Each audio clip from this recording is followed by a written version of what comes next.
Nicholas, I think, who detailed the Noni Madueke interest on Arsenal's behalf. It's accurate, of course, and has been documented elsewhere too, that he is one of the players that Arsenal are looking at. I think Matt Law in The Telegraph originally broke the story some weeks ago, because Arsenal have long been searching for some backup for Bukayo Saka, stroke competition, you could say, or deputising for him when he's injured. And they first looked at Brian Mbeumo. They would have had other options too. That didn't work out. He's on course to join Manchester United, and there's no agreement yet, but we expect it to happen at some point. And then, or he'll stay at Brentford. And so, yeah, Arsenal had to look at alternatives. Noni Madueke is among them. I think a lot appeals to Arsenal about that profile because he can play on the other side too. He'll be known to many of the Arsenal players. He's London-based.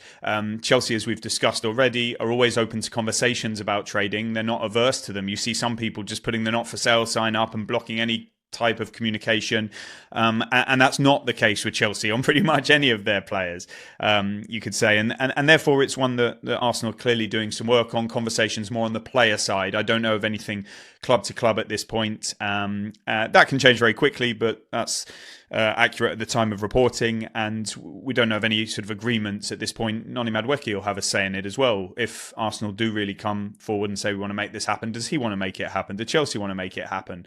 But clearly that's a fluid conversation at the moment. And look, Arsenal are spinning multiple plates and working on the various positions. We know the number 9 is the priority for them.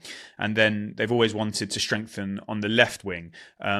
But they've got Gabriel Martinelli, a very fine player there already. If he was to leave, then you could see them maybe bringing in a top left-sided winger. If he's not to leave, then I don't think so. You know, we've talked and reported on the likes of Rodrygo and Anthony Gordon. I think that's if a Martinelli leaves. I don't necessarily think that that's if he was to stay.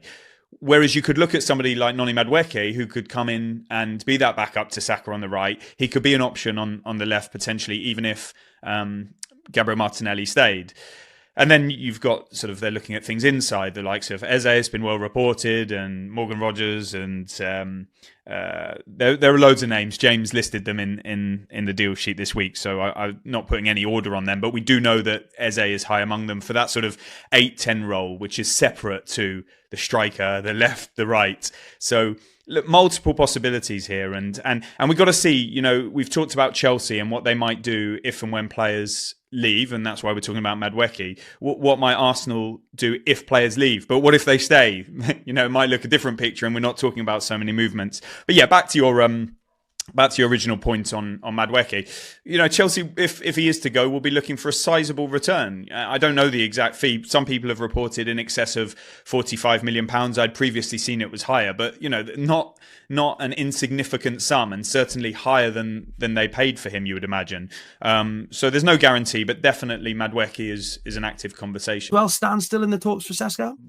Sam loves transfer bingo phrases like talks are at a standstill. They have stopped. Haven't they been at a standstill for 18 months? Clearly, he's a player of interest for Arsenal. They have held talks with RB Leipzig. Staying there at a standstill might just mean that Arsenal are assessing every single one of their options in that position, because they know, as much as they will not, pay total attention to the outside noise from the fans, they will be aware of it. They know they need to get this position right, because it has been the position that Arsenal have needed to strengthen for the last 2 or 3 seasons. So it is a massive, massive window for Arsenal with regard to that position. They're looking at Sesko, they're looking at Victor Gyökeres, but also they are looking at other players that maybe we haven't mentioned yet. And maybe they'll surprise everyone. And the player that they bring in could come outside Gyökeres or Benjamin Sesko. Just to say that they're at a standstill doesn't mean that the deal is off. I still think that there is an interest there.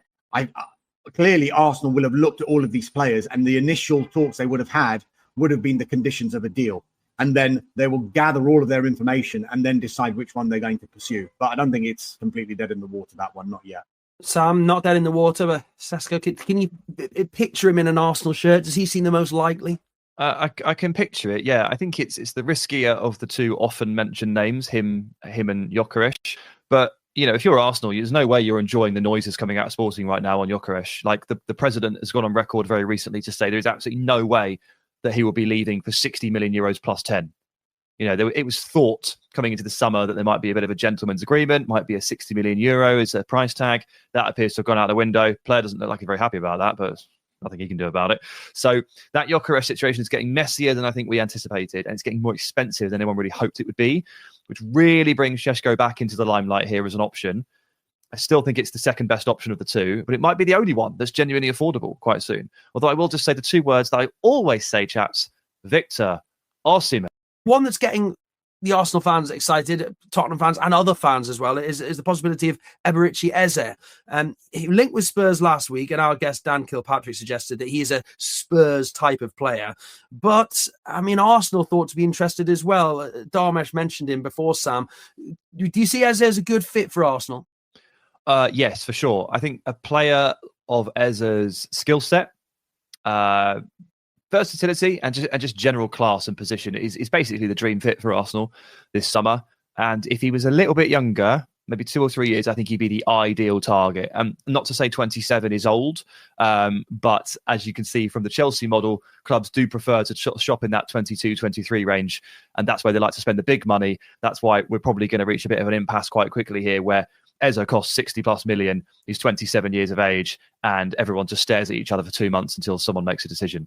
But Eze, as a footballer, is ideal. Like, what I've been calling for the last 6 months, really, from Arsenal, is to sign a player who can complement Saka, and if Saka's not on the pitch, really take that decisive presence and really take the onus and say, this is my game, I'm going to decide it. That's what Arsenal were really lacking without Saka last season. They need a better alternative, and Eze is that player with the bonus ability to play in a midfield 3 or as a 10 if you need him to, because he has done that for Crystal Palace. So that is a player that can give you so many elements, improve your starting 11 and play 3 positions. That's what you need. Rodrygo was the other one that had been mentioned quite a lot in the past sort of weeks and months, Sam. You watch a lot of European football as well. If you're going to go one direction for Arsenal, Eze or Rodrygo, who's the better fit? I don't think you could go wrong with either, really, because they're both excellent and they would both improve the team. Probably the smarter deal here is Rodrygo, and that is not just because he is a Champions League winning winger for Real Madrid, which is quite the prestigious title, but he's also, again, age comes into it. He's 3 years younger, so it's a better longer term investment. He's clearly excellent. He's probably has been overlooked for years because all the players around him are much shinier, much more famous. He's the kind of player that would move for 60 or 70 million, and people go, "Wow, he's even better than I thought." It's because you're all staring at Mbappe the whole time. Yeah, that's the sort of player that he is. So Rodrygo would be the better investment with my director of football hat on, but of course Eze, not a bad fullback at all, with 5+ Premier League years under his belt and a very known quantity.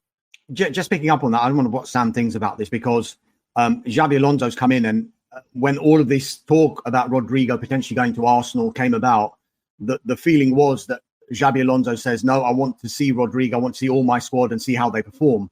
The last 2 games in the FIFA Club World Cup, regardless of the fact that Rodrygo didn't start, he went 3 at the back, didn't he?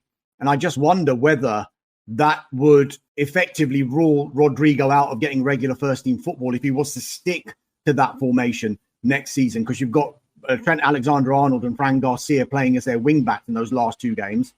Where would actually Rodrygo fit in when you've got the likes of Jude Bellingham and Kylian Mbappe and Vinicius Jr. and the other shiny players that Sam was mentioning just before there?